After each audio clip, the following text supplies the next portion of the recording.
it can be really hard to talk about anything related to race and culture. And if you're in a situation where you're privileged enough that you've never really experienced firsthand discrimination, if you've not experienced being pushed aside or misunderstood in a way that really works against your goals, your life, then I wanted to give you some suggestions of how you can respond in a way that is supportive and productive. There's 3 things that I want to share with you. The first thing you don't want to do is solve the problem. When you hear that something is hard for your friend or for your colleague, or even just someone as a human that you can relate to, and you think, here's my chance to solve a problem, I suggest that you pull back, because that is not necessarily the moment for your solution.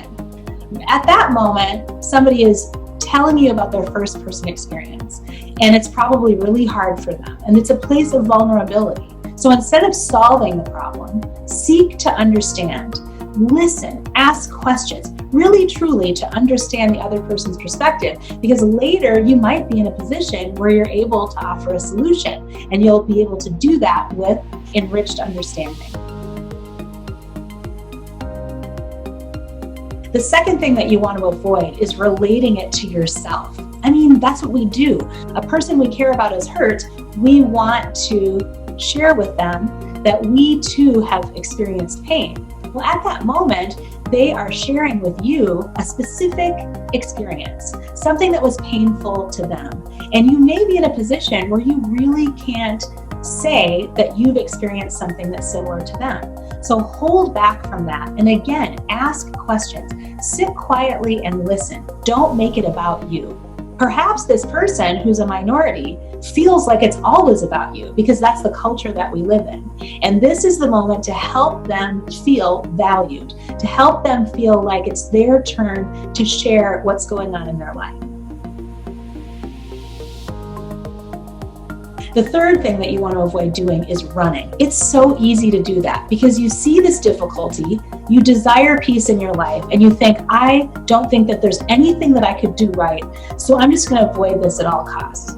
But the reality is we need you. And when you are in a situation where you see difficulty and stress and hurt, take a second and just sit with it. Imagine that this person feels this way much of the time. This is their daily reality. And that you are feeling uncomfortable just experiencing it for a few minutes. But this may be what it takes for you to become the kind of ally that can change the world. So don't run, sit with the discomfort, and again, listen and seek to understand. Because when you do that, the doors will open for change. So here's the deal. It's really an impossible situation. If you feel like there's no way to win, it's because there really isn't any way to win. This isn't a competition. This isn't a game. The circumstances we're faced with can only be solved if we're able to connect, if we're able to understand each other.